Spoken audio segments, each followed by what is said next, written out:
parece que la gente está cocinando el guajolote. Están haciendo el pavo.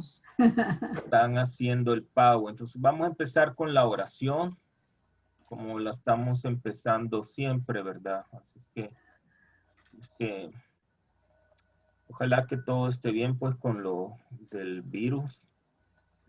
Que prudencia, como he dicho yo, pero también confianza en el Señor. Oremos. En el nombre del Padre, del Hijo, del Espíritu Santo. Amén. Amén. Respira en mí, oh Espíritu Santo, para que mis pensamientos puedan ser santos. Actúa en mí, oh Espíritu Santo, para que mi trabajo también pueda ser santo. Atrae mi corazón, oh Espíritu Santo, para que solo ame lo que es santo. Fortaléceme, oh Espíritu Santo, para que defienda todo lo que es santo. Guárdame, pues, oh Espíritu Santo, para que yo siempre pueda ser santo. En el nombre del Padre, del Hijo, del Espíritu Santo. Amén.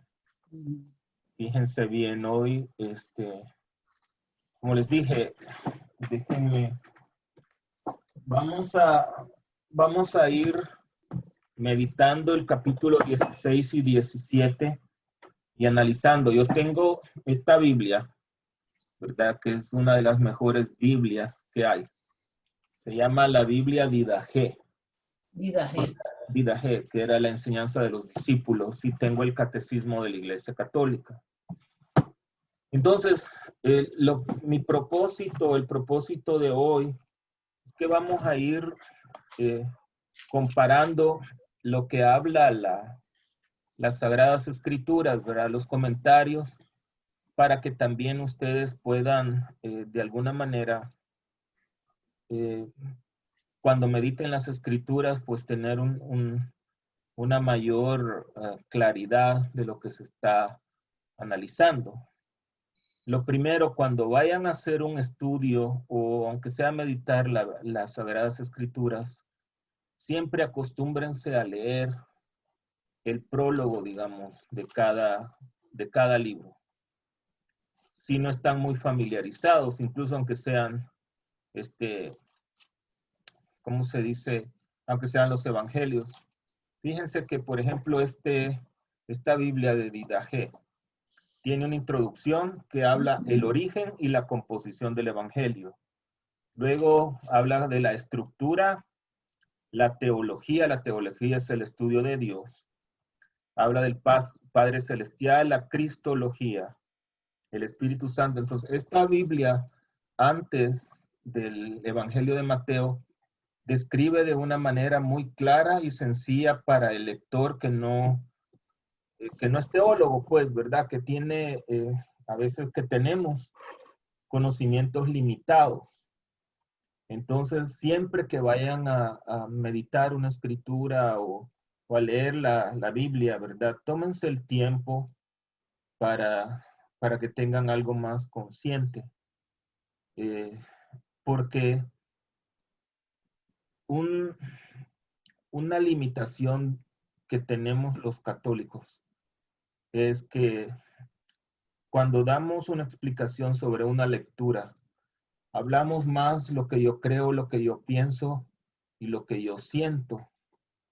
Pero eso no es un fundamento real. Por ejemplo, en las tareas que yo les he dejado, me he podido dar cuenta de ese aspecto, ¿verdad? Que algunos escriben más su opinión y su punto de vista. Y eso a veces puede quitarle lo que es la verdad de la escritura. Y entonces podemos caer en algo erróneo o mal entender las escrituras, ¿verdad? Una cosa, por ejemplo, para su reflexión está bien. Si alguien reflexiona el Evangelio de Mateo, eso, como es muy personal, ¿verdad? Eso no es ningún problema. Su reflexión es muy personal. Pero para que su reflexión sea un poco más realista, ¿verdad? Basada en lo que significa el texto. Ahora, las buenas Biblias generalmente en cada párrafo dentro de un capítulo los van dividiendo en títulos para que ustedes sepan cómo cambia de una acción de Cristo a la otra. Estamos hablando de los evangelios. Entonces vamos a empezar con el Evangelio, perdón, con el capítulo 16. Ya de seguro ya lo habían leído, ¿verdad? Como era para la semana anterior. Entonces, este Evangelio de San Mateo, del capítulo 16, está hasta el versículo 4, del 1 al 4, que es un signo del cielo, lo llama esta Biblia. También tengo la Biblia latinoamericana y lo llama, déjenme ver, el 16, los fariseos piden una señal, ¿verdad? Entonces, el punto es lo mismo realmente porque se pide un signo del cielo. Entonces, la situación es que eh, a Jesús, los fariseos y los saduceos, los saduceos era una comunidad religiosa también que no querían a los judíos y de hecho los odiaban, ¿verdad? Y dice que para ponerlo a prueba le pidieron que les mostrase un signo del cielo. Entonces Jesús les dice, cuando el cielo está oscuro saben que va a llover y cuando el cielo se pone rojo saben que no va a ser buen tiempo, etcétera. Y más adelante les dice, esta generación perversa y adúltera exige una señal, pues no se le dará más signo que el de Jonás. Entonces, fíjense bien lo que esta Biblia de Didaje explica. Dice, los fariseos piden un signo como si los muchos milagros ya realizados no fuesen suficientes. Cristo les remite a la señal de Jonás. Aquí no se define en qué consiste esta señal.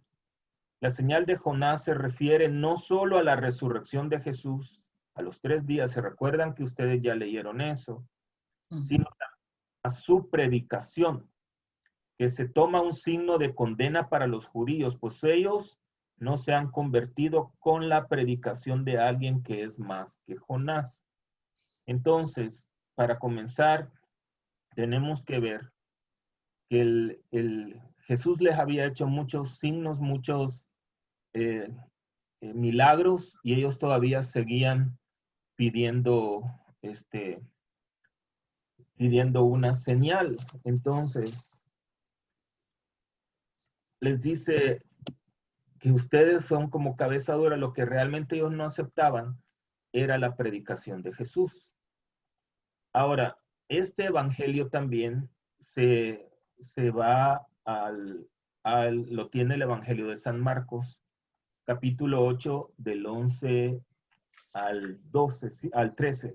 Siempre es bueno que vayan viendo los otros capítulos, ¿verdad? Ahora,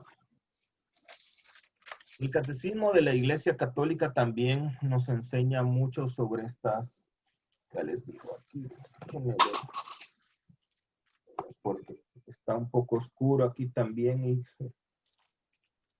Entonces, en ¿Cuál el fue la cita bíblica que dijo, perdone, de Marcos? 8, capítulo 8 del 11 al 13, en su Biblia pura va a tener donde aparecen otras citas bíblicas también. Sí. Entonces,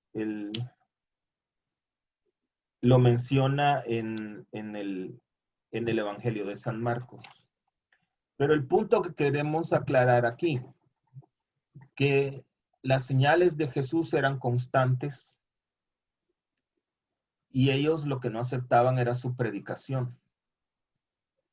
Y él, cuando los remite con la señal de Jonás, se refiere a la muerte y la resurrección, lo cual ellos no entendieron. Ahora, yo tengo una tarea para ustedes, ¿verdad? Les dije que tuvieran una libretita para anotar. Entonces, escriban ahí, por favor. Escriban 2 señales claras de que Dios se ha manifestado o que ustedes han podido ver que son de Dios en su vida. No me la tienen que resolver ahora, sino que como va a ser meditación, ¿verdad? 2 señales claras que Dios se ha manifestado o que ustedes pueden darse cuenta que ha sido de Dios. Solo 2. Puede poner las que quiera. Si pone 100, pues no hay problema. Bueno, entonces, En mi vida, en la vida de uno. sí, en su vida personal. Porque lo que quiero es meterlos en la historia también, porque a veces en los momentos difíciles sentimos que Dios nos ha abandonado. Y debemos de recordar todas las señales y prodigios que Dios ha hecho en nuestra vida. Y por eso es bueno tener un diario para recordar nuestras cosas, ¿verdad? Entonces ahí termina esta parte del capítulo 16 y continúa, luego habla la levadura, continúa el evangelio, ¿verdad? De San Mateo. Perdónenme que estamos. El evangelio de Mateo dice: al pasar a la orilla se les había olvidado tomar pan. Jesús les dijo: estén atentos y guárdense de la levadura de los fariseos y saduceos. Entonces, otra vez los discípulos como que no creían en los prodigios del Señor, porque el Señor había tenido ya milagros, sobre todo de los panes. Ahora, ¿qué es lo que se refería el Señor cuando dice guárdense de la levadura de los fariseos y los saduceos? Que se guarden de las críticas y de los juicios malintencionados que tenían ellos, ¿verdad?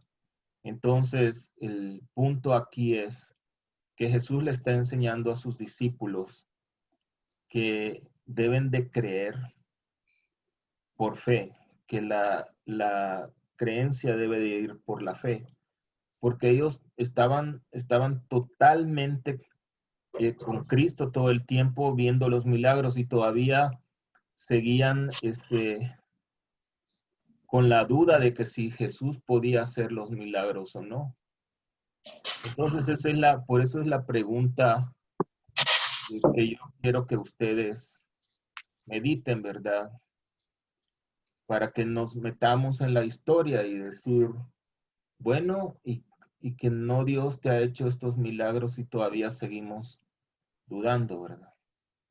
Entonces, esta es la primera parte de este capítulo. Luego viene la confesión de fe y el primado de Pedro. La Biblia de latinoamericana lo llama la fe de Pedro y las promesas de Jesús, ¿verdad? Del 13 al 20, lo que habla el Señor dice: al llegar a la región de Cesarea de Filipo, Jesús preguntó a sus discípulos: ¿quién dice la gente que es el Hijo del Hombre?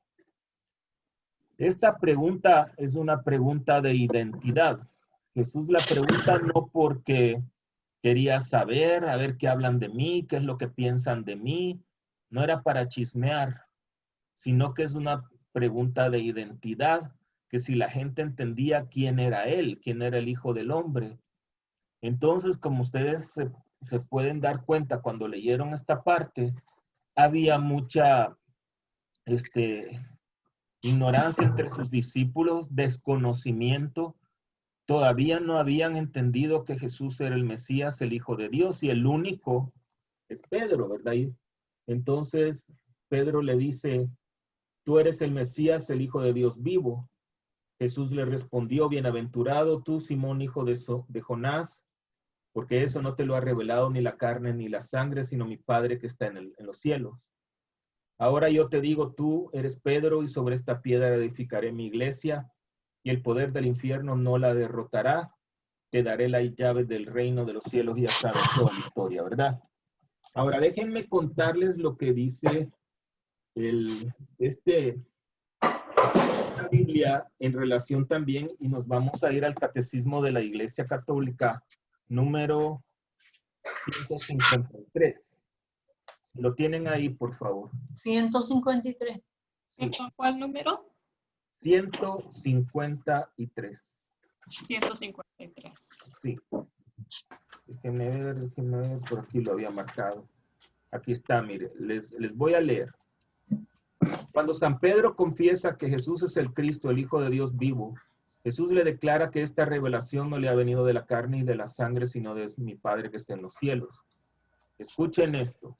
La fe es un don de Dios, una virtud sobrenatural infundida por Él. Para dar esta respuesta de la fe es necesaria la gracia de Dios que se adelanta y nos ayuda, junto con el auxilio interior del Espíritu Santo, que mueve el corazón, lo dirige a Dios, abre los ojos del Espíritu y concede a todos gusto en aceptar y creer la verdad. Entonces yo quiero que nos quedemos con esta parte, que la fe es un don de Dios, una virtud infundida por Él, y que para tener este don, esta gracia, es necesario pedírsela a Dios. Entonces, no sé si ustedes en su oración le piden al Señor, Señor, ayúdame a tener más fe en ti. Porque del cielo no vienen las cosas, ¿verdad? Sí dicen que la fe viene por escuchar y claro que sí, pero nos quedamos en los libros. Pero lo que hemos aprendido hoy con esto es que si uno quiere tener más fe en nuestro Dios, tenemos que pedírsela. Ahora, esta Biblia habla, fíjense bien, en relación a las llaves. ¿Alguien tiene alguna idea cuando se refiere a Jesús? Y te daré las llaves del reino de los cielos. ¿Qué decir que para ustedes personalmente? ¿Cuál es el significado de esta expresión? Si alguien quiere comentar. Porque no está hablando de llaves, ¿verdad? Está hablando del primado del Papa, que él como cabeza de la iglesia tiene la autoridad para... las llaves son para abrir y para cerrar una puerta. Uh-huh. Pero usted dice de que no está hablando de llaves, entonces yo entiendo de que habla sobre el primado de Pedro, que es, o sea, la cabeza de la iglesia. Más o menos. Pero no sé cómo explicarlo mejor. Bueno, porque miren, a ver quién más. A la autoridad de atar y desatar, de que entren o no entren al reino de los cielos. Si ustedes encontraran a alguien, ¿cómo lo explican?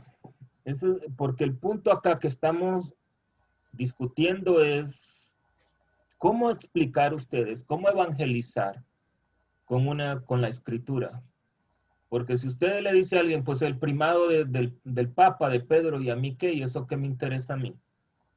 Y si le dice, pues atar y desatar, ¿qué es lo que significa eso? Entonces, por eso es bueno que tener el criterio un Lo poco que está más prohibido y permitido. Bueno, pero también significa el que venimos de la sucesión de los apóstoles, o sea, el Señor le dio como la autoridad a Pedro para sustituirlo, entre comillas, ¿verdad? No sustituirlo a él, ¿verdad? Pero en la tierra. ¿Ve? Y entonces asimismo ha seguido esa sucesión hasta el día de hoy. Escuchen lo que dice esta Biblia. Dice, estas llaves representan la autoridad otorgada a Pedro para regir la iglesia e incluyen tanto el poder de absolver pecados como el de llevar a cabo pronunciamientos doctrinales y disciplinares.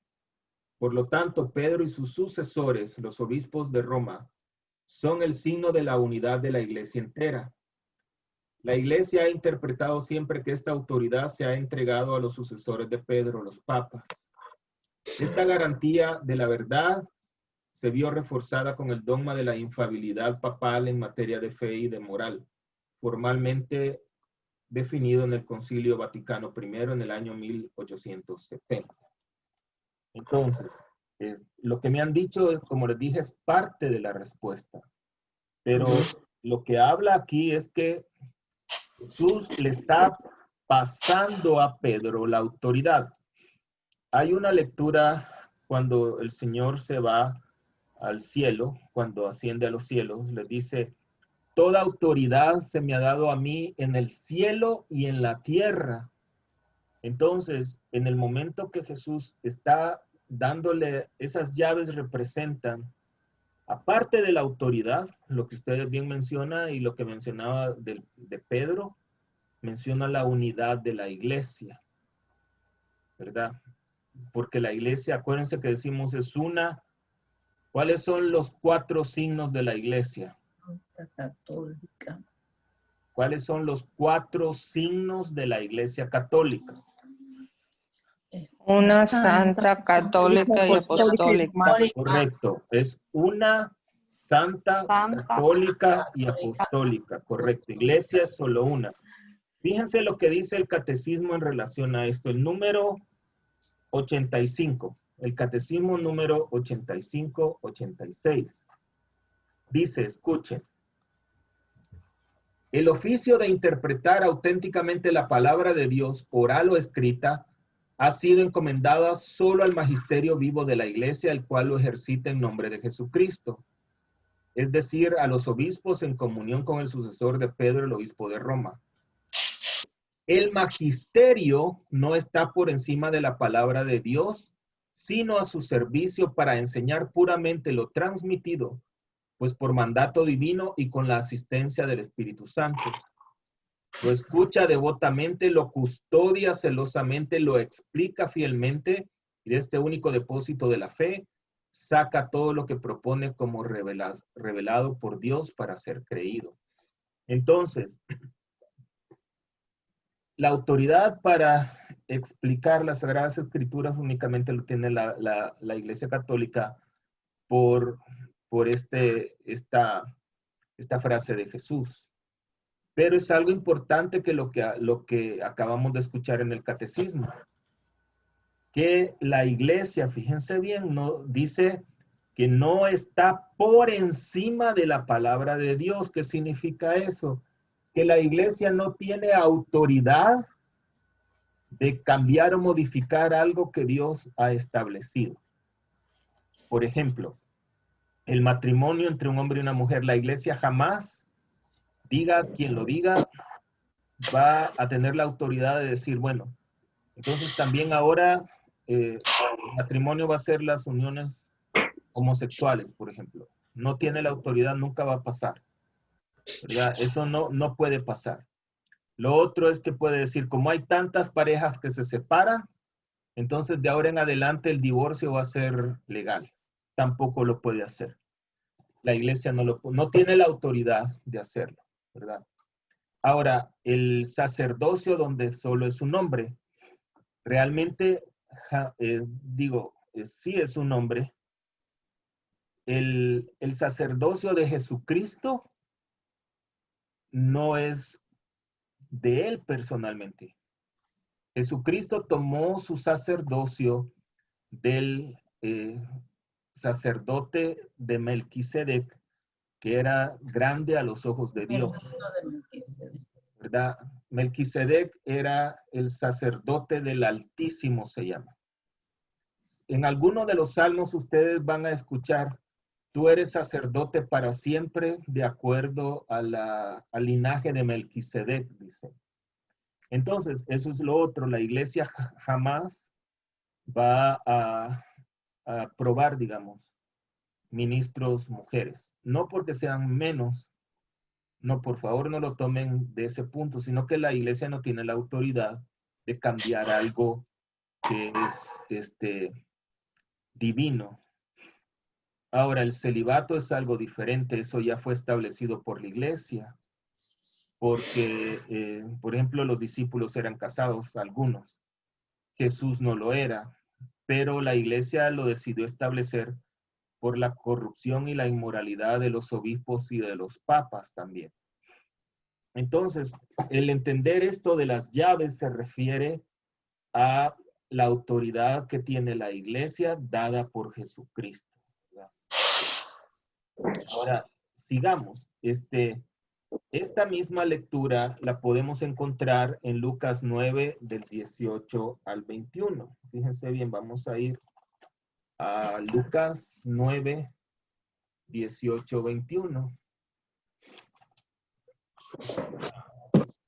9, 18, 21. Una vez que Jesús estaba orando solo, los acompañaban sus discípulos y les preguntó: ¿quién dice la gente que soy yo? Ellos contestaron, unos que Juan el Bautista, otros que Elías, otros dicen que ha resucitado uno de los antiguos profetas. Él les preguntó: ¿y vosotros quién dice que soy yo? Pedro respondió: el Mesías de Dios. Y él les prohibió terminantemente decírselo a nadie. Hasta ahí llega San Lucas. Como ven, el que da más ejemplo, pues, es San Mateo. Ahora, ¿cómo podemos nosotros aplicar esta pregunta para nosotros? Cuando alguien te dice, ¿quién eres tú? La respuesta debería de ser: yo soy un hijo de Dios, yo soy una hija de Dios, ¿verdad? Sin embargo, vivimos tiempos donde la gente se pone labels, como se dice, etiquetas, ¿verdad? Sobre todo, y perdonen, no quiero meterme en esto, pero con los homosexuales dicen: yo soy gay, o yo soy lesbiana. Si no te están preguntando tus inclinaciones, sino quién eres tú, ¿verdad? Entonces, eso es algo muy importante que nosotros debemos aprender también. Ahora, luego viene la parte interesante, ¿verdad? Cuando Jesús también les anuncia que el Mesías, el Hijo de Dios, tenía que sufrir, dice, desde entonces comenzó Jesús a manifestar a sus discípulos que tenía que ir a Jerusalén y padecer ahí mucho por parte de los ancianos, sumos sacerdotes y escribas, y que tenía que ser ejecutado y resucitar al tercer día. Pedro se lo llevó aparte y se puso a increparlo. Y Pedro le dice: lejos de ti tal cosa, Señor, eso no puede pasar. Jesús se volvió y dijo a Pedro, fíjense, esta expresión, ahora que la estaba preparando la clase, nunca la había escuchado así, de esa manera. No sé, vean en sus Biblias, pero mire qué bonito lo que dice Jesús. Ponte detrás de mí, Satanás. Pasa detrás de mí. Ponte, eres para mí piedra de tropiezo. Yo me acuerdo que decía, apártate de mí, Satanás. Pero no, dice, ponte detrás de mí, Satanás. La mía dice, pasa detrás de mí, Satanás. Correcto, pero es lo mismo. ¿Qué significado tiene eso? La posición de Jesús, que es Que primero. Jesús, correcto, que no hay nada sobre la autoridad de Jesús. Ahora, es interesante también lo que habla en la Biblia en relación a esto. Escuchen. Jesús le reveló a Pedro que su misión de redención incluía un sufrimiento terrible, muerte y resurrección. Este es el primero de los 3 anuncios de la pasión. Cuando Pedro se resistió ante esta revelación, Cristo le dirigió su más severa reprimenda, asociándolo con Satanás, que también lo tentó. El mensaje de Cristo es que no puede haber redención sin cruz. Entonces, no puede haber la salvación sin la cruz. No puede haber un milagro sin la cruz. Ahora, el catecismo nos enseña en el 440, si quieren anoten ahí, ¿verdad? 440, fíjense lo que dice el catecismo. Dice, Jesús acogió la confesión de fe de Pedro, que le reconocía como el Mesías. Reveló el auténtico contenido de su realeza mesiánica en la identidad trascendente del Hijo del Hombre que ha bajado del cielo, a la vez que en su misión redentora como siervo sufriente, el Hijo del Hombre no ha venido a ser servido, sino a servir y a dar su vida como rescate por muchos. Por esta razón, el verdadero sentido de su realeza no se ha manifestado más que desde lo alto de la cruz. Solamente después de su resurrección, su realeza mesiánica podrá ser proclamada por Pedro ante el pueblo de Dios.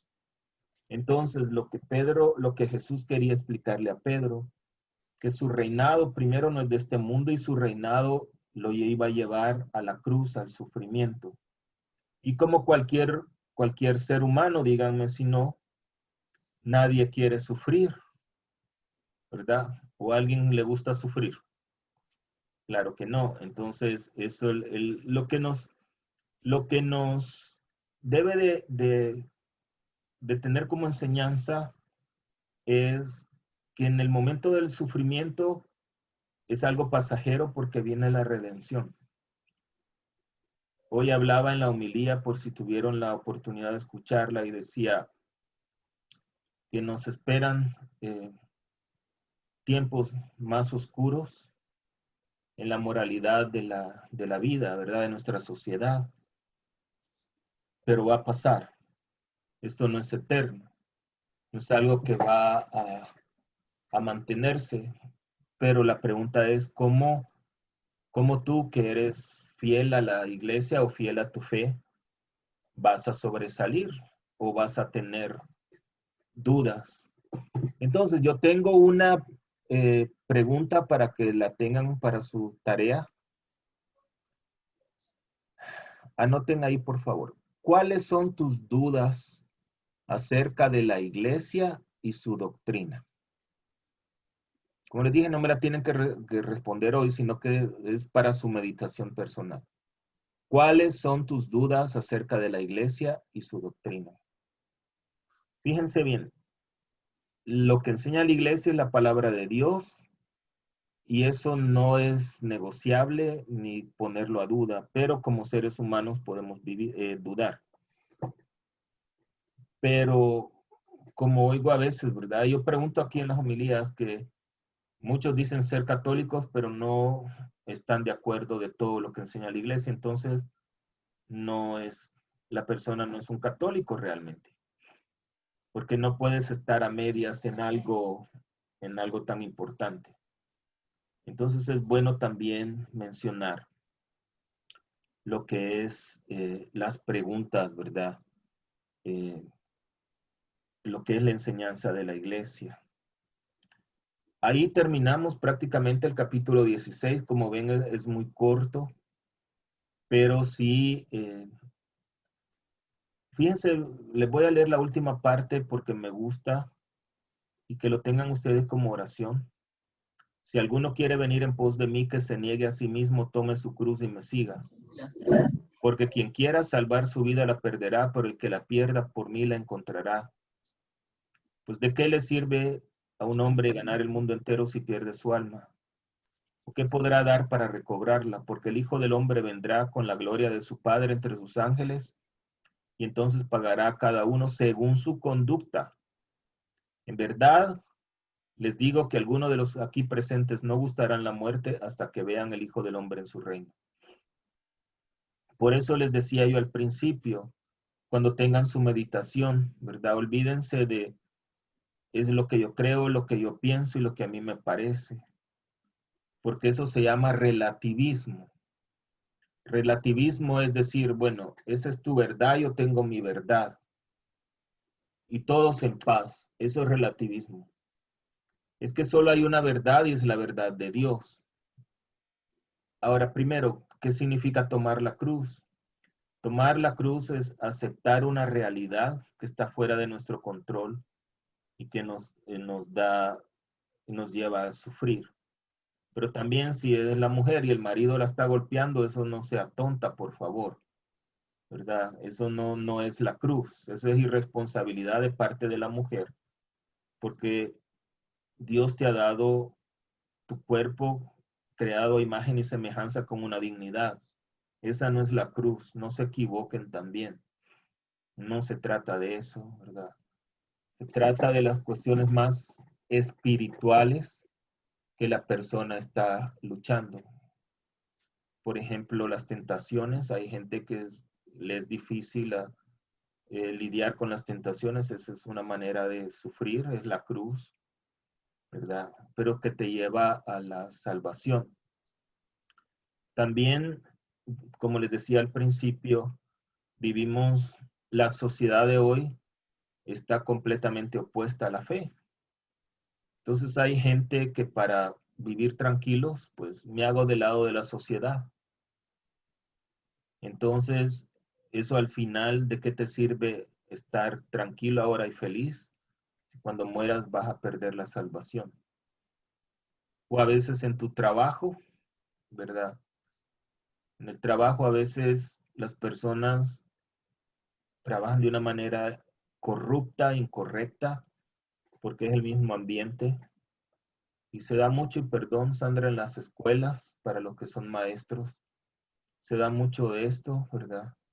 Nosotros debemos recordar quiénes somos.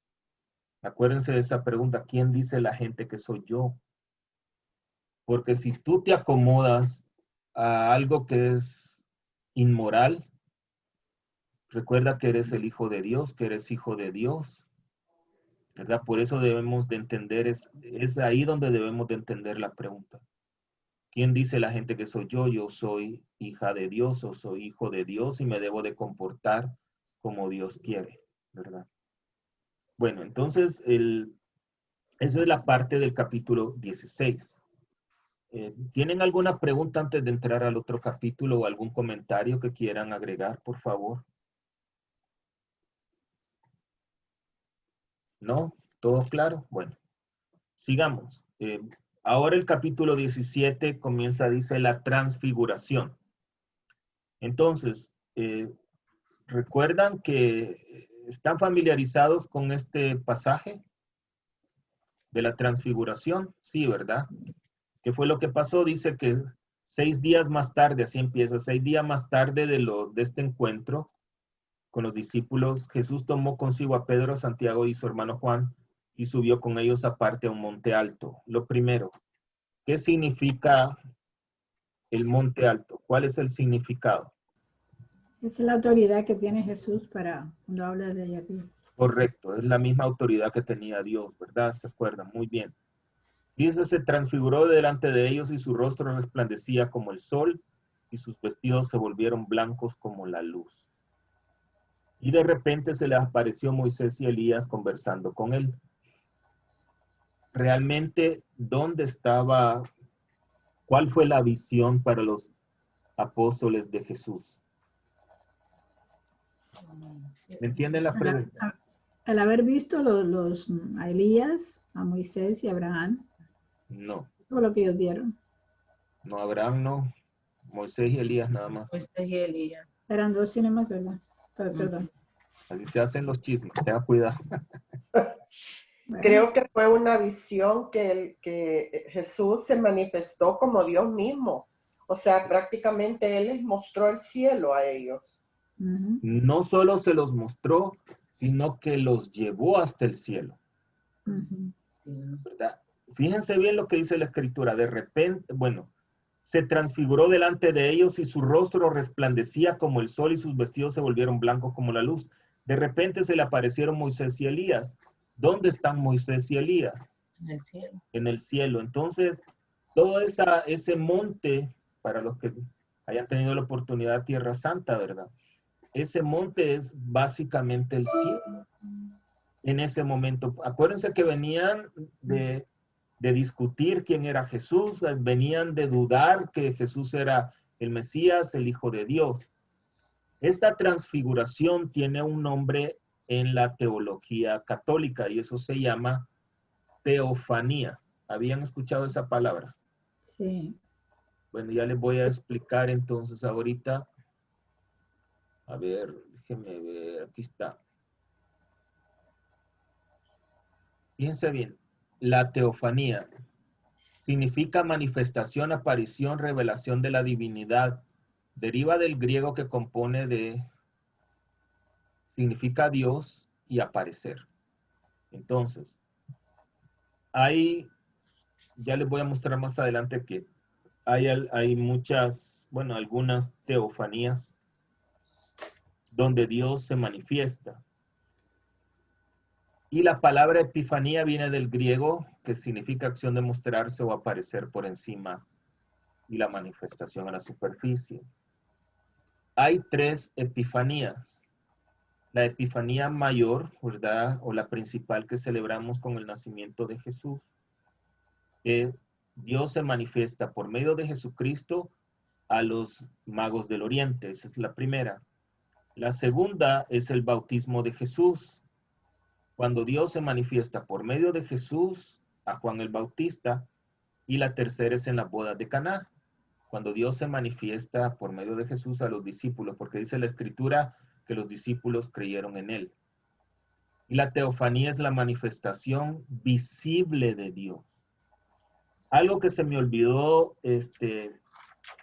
con el capítulo anterior de la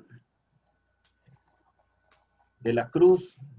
Hay una oración muy bonita que quiero que se la aprendan. Miren, aquí está de San Nicolás de Flu. Dice, mi Señor y mi Dios, toma de mí todo lo que me distancia de ti. Mi Señor y mi Dios, dame todo lo que me lleva más cerca de ti. Mi Señor y mi Dios, sepárame de mí para darte todo a ti. Amén. Bonita, ¿verdad? Muy linda. Entonces, los invito también a conocer un poquito sobre este santito, San Nicolás de Flu. No es el flu de la enfermedad, ¿verdad? Él no era sacerdote, era un laico. Se casó y todo, y tuvo un hijo, tuvo varios hijos, y uno de ellos fue sacerdote. Pero es interesante la historia, así que los invito a que ustedes conozcan esa historia también. Ahora,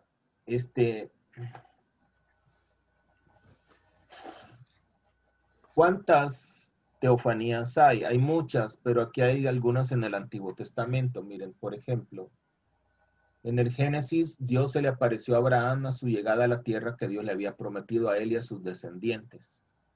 En el Éxodo, Dios apareció a Moisés en la forma de una zarza ardiendo, diciéndole exactamente lo que él quería que hiciera. También Dios se apareció a Moisés con Aarón y sus hijos y los 70 ancianos. Está la lectura bíblica. También del Deuteronomio, Dios se apareció a Moisés y Josué en la transmisión de liderazgo a Josué. ¿Se acuerdan cuando Moisés, Dios le dice que va a morir? Entonces Dios se le aparece a ellos dos. Y a Job, Dios le respondió a Job desde una tempestad y habló largamente en respuesta a las preguntas de Job. Entonces todas estas son teofanías, ¿verdad? Son teofanías que es la manifestación visible de Dios. Ahora, veamos qué es lo que nos enseña el Catecismo de la Iglesia Católica. Fíjense bien, el número 440. Vámonos al número 440. A ver, aquí lo tengo. El que leímos ahorita hace poquito. ¿Perdone? Es el que leímos ahorita hace poco. Ah, sí, ¿verdad? 440. 440. Ujú. Bueno, entonces el 540, pues, a ver, 540. Muy bien, Martita. Estoy despierta. No, espérese a que llegue a mi edad y se va a dar cuenta. Escuchen, 540. El número era 540. Las tentaciones de... No. Sí, son las tentaciones también, ¿verdad? Aquí habla de las... Empieza con Está bien 5:30. conectada, ¿verdad? Sí, es que aquí se me escapó, perdonen. Se me escapó hacer resumen como esto. Entonces, la transfiguración nos invita a entender también, ¿verdad? Lo que Jesús quería era que sus discípulos tuvieran una visión del cielo, porque había muchas dudas, había mucha inseguridad, y no les tenía claro ellos que Jesús era el Mesías, el Hijo de Dios. Ahora, quisiera que anotaran ahí como preguntas de su tarea también. ¿De qué manera o en qué circunstancias dudas de Dios? Y si se duda de Dios. Eso está difícil. No, es bien sencillo. Sí. El que me diga que no duda de Dios es un mentiroso. Mm. Fíjense bien, yo no digo dudar de la existencia de Dios, no hablo de eso. Right, right. ¿En qué manera o de qué formas dudamos de Dios o tú dudas de Dios a veces? ¿En qué circunstancia? o en qué circunstancias, correcto. Será Muchas gracias. 554 es el que habla de transfiguración. Sí, gracias, aquí lo tengo, sí. Ujú. Y vámonos aquí está 554. ¿Lo quiere leer, Pura? Sí.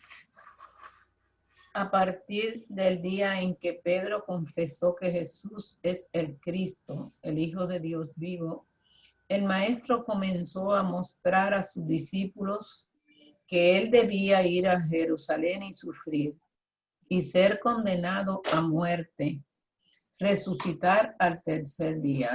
Mateo 16:21. Pero rechazó este anuncio. Los que no lo comprendieron mejor. Los otros no lo comprendieron mejor.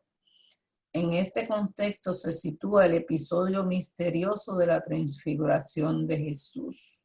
Mateo 17:1-8.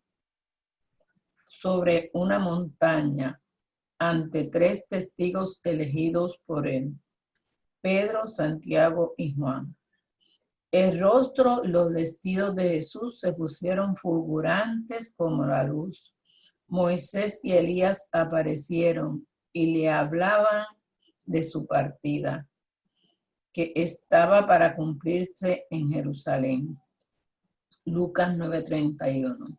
Una nube les cubrió y se oyó una voz desde el cielo que decía: este es mi hijo, mi elegido, escúchenle. Lucas 9:35. Y después sigue, mire. Por un instante Jesús muestra su gloria divina, confirmando así la confesión de Pedro. Muestra también que para entrar en su gloria es necesario pasar por la cruz en Jerusalén. Ahí párela, ahí párela. Y quedémonos con esa parte. Fíjense bien, que para entrar en el cielo, en la gloria de Dios, es necesario pasar por la cruz, ¿verdad? Entonces, en los momentos de sufrimiento, nosotros tenemos que pensar que es parte de nuestro crecimiento el enfrentar situaciones que están fuera de nuestro control y que nos lleva al sufrimiento, ¿verdad? No es que diga, pues Señor, mándame todos los sufrimientos que quieras porque así voy a ir al cielo. No, no se trata de eso. Sino que no nos portemos como Pedro. ¿Cómo que voy a sufrir? ¿Verdad? No, yo no quiero sufrir. Entonces nos estamos portando como Pedro, porque Pedro humanamente, ¿verdad? Yo creo que todos, nadie quiere sufrir. Sino que en medio de eso es decir, Señor, ayúdame a entender un poquitito más este sufrimiento. O sea, pero como les vuelvo a repetir, es algo objetivo, que no vaya a ser algo subjetivo, algo emocional, no. Es algo de nuestra parte espiritual, ¿verdad? Entonces, el Señor, ayúdame a entender un poco el sufrimiento para darte la gloria a ti, ¿verdad? Bueno, entonces ahí termina prácticamente esta parte de la transfiguración. Acuérdense, la transfiguración se llama teofanía porque es la revelación visible de Dios. Ahí porque dice que las vestimentas de Jesús y Él se transformó resplandeciente, o sea que ellos realmente vieron al mismo Dios y estaban en el cielo porque ahí estaba Elías y Moisés, ¿verdad? No podían, ellos no pueden salir del cielo, ¿verdad? Por sí mismos, sino que realmente Jesús o Dios les permitió a Pedro, Santiago y Juan disfrutar por un momentito de la gloria del cielo. La gloria del cielo. Digamos, ahora viene del capítulo 17, del 14 al 20. En esta Biblia fíjense que es interesante, la de Didaché, el título dice El niño lunático, y en la Biblia latinoamericana dice, déjeme ver, Jesús sana a un epiléptico, ¿verdad? ¿Cuál es el aprendizaje aquí? Aquí hay un aprendizaje muy importante. El primero es que los discípulos no pudieron hacer el milagro. ¿Por qué? Por falta de fe, por falta del Espíritu Santo. Acuérdense que ya cuando Jesús regresa al cielo, hay un pasaje de Pedro que iban Pedro y Bernabé, me parece si no estoy equivocado, y que había un inválido en el templo que andaba pidiendo dinero. Y Pedro le dice, oro y plata no tengo, pero lo que tengo te lo doy. En nombre de Jesús el Nazareno, levántate. Entonces vemos ahí la contraparte de los dos momentos de Pedro como los discípulos, ¿verdad? La fe, ¿qué se necesita para tener fe? A ver, ¿quién me dice?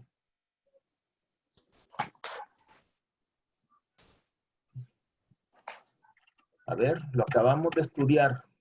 Creer que Dios existe. Pedirle a Dios. Pedirle a Dios. Pedirle a Dios la gracia de la fe. No que creer que Dios exista, eso es de cajón. Hasta los diablos, dice Santiago, que creen que Dios existe. Entonces, para tener fe debemos de pedirle la gracia a Dios. Pedírsela a Dios. Y lo segundo es el Espíritu Santo. Y fíjense bien, que como que Jesús se me molestó un poquitito y dice, generación incrédula y perversa, ¿hasta cuándo estaré con ustedes? ¿Hasta cuándo tendré que soportarlos? Traédmelo. Y Jesús increpó al demonio y salió en aquel momento y se curó el niño. O sea, de que realmente la enfermedad era un espíritu diabólico que tenía el niño. O sea, que el niño estaba poseído, ¿verdad? Esa es la realidad. Entonces, los discípulos le preguntan a Jesús, ¿por qué no pudimos sacarlo? Dice, por vuestra poca fe, en verdad les digo que si tuvieran fe como un grano de mostaza, le dirían a aquel monte, trasládate desde ahí hasta aquí, y se trasladaría, nada les sería imposible. ¿Creen eso ustedes? Quiero decir, tengo una pregunta. ¿Por qué no los milagros suceden? ¿Alguien Porque tiene no una pregunta? tenemos la fe, Suficiente fe, correcto. suficiente fe. Así es. ¿Alguien tenía una pregunta? Tenemos que pedir más fe a Dios y al Espíritu Santo. ¿Alguien tenía una pregunta? Me pareció escuchar.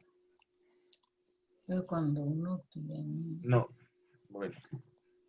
Entonces, el punto acá es cómo podemos nosotros aumentar nuestra fe, ¿verdad? Pidiendo. Sí, diga.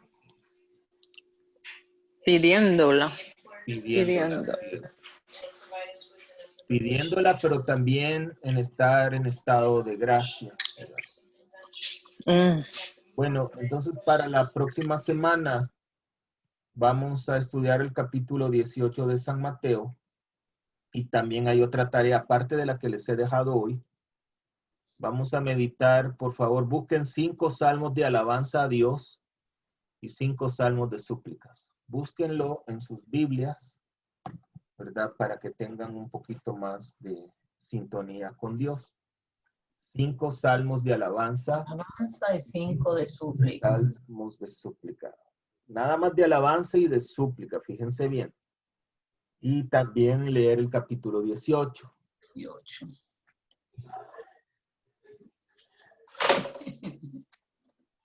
Qué lindo el topollillo.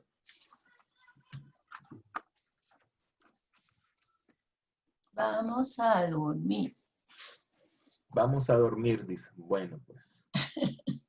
No he terminado el capítulo, pero se los dejo a ustedes para que lo mediten. Les recuerdo que el sábado tenemos también el Retiro. El retiro de Adviento de 10:30 a 12. Les voy a enviar el enlace, se los envío el viernes por la noche. Como les dije, es una invitación abierta. Si alguien tiene si alguien tiene alguna amiga o algún amigo que quieran invitarlo, mándenme, dígale que me escriba o me mandan su correo electrónico para yo enviárselo a ellos. A ver, ¿algún comentario, alguna pregunta? puede dar de qué se va a tratar el retiro, ¿no? De Adviento, mijo. De eso se va a tratar. Adviento. Miren, nunca tengan expectaciones cuando tengan un momento de recolección. Dejen al Señor, dejen al Espíritu Santo que les hable, porque cuando uno ya tiene alguna idea de algo, Pero no es saber lo que por lo uno menos el piensa, tema general. no es lo que uno piensa, pues se siente como medio frustrado, ¿verdad? Padre, Diga, tengo un comentario. ¿quién me está hablando? María Luna. Bien. Marita Luna, a ver, ¿cuál es su comentario? No sabe usted que estaba muy frustrada antes de empezar el tema, porque yo leí las lecturas, pero él no sabe cómo me sirvió esta explicación, porque yo decía, y si el padre me pregunta algo, yo no sé ni qué voy a decir, y esta plática me ayudó mucho, gracias padre, a entender. Miren, no se preocupe porque todos estamos aprendiendo. Yo aprendo también, créanme, sus opiniones son muy valederas y son muy importantes. Gracias, no tenga pena. Gracias. A ver, ¿quién más? ¿Algún comentario o algo que quieran? Bueno, pues muchas gracias nuevamente. Recuerden que sobre todo en las escrituras es importante cuestionarnos mucho. No se dejen llevar por sentimentalismos, por lo que a mí me parece, lo que yo creo, lo que yo pienso, ¿verdad? Porque al final, pues el que sale perdiendo, pues somos nosotros realmente. Bueno, pues el Señor esté con todos ustedes. La bendición de Dios Padre Todopoderoso, Padre, Hijo y Espíritu Santo, descienda sobre cada uno y les acompañe siempre. Amén. Amén. Tengan Amén. una Padre, feliz pase buena noche y nos vemos Y el feliz sábado. día de Gracias, Thanksgiving padre. mañana. Y que Padre. tengan A un todos. feliz día de acción de gracias, pues. Igual usted, Igualmente, Lo mismo, gracias. Padre, y a Bueno. todos.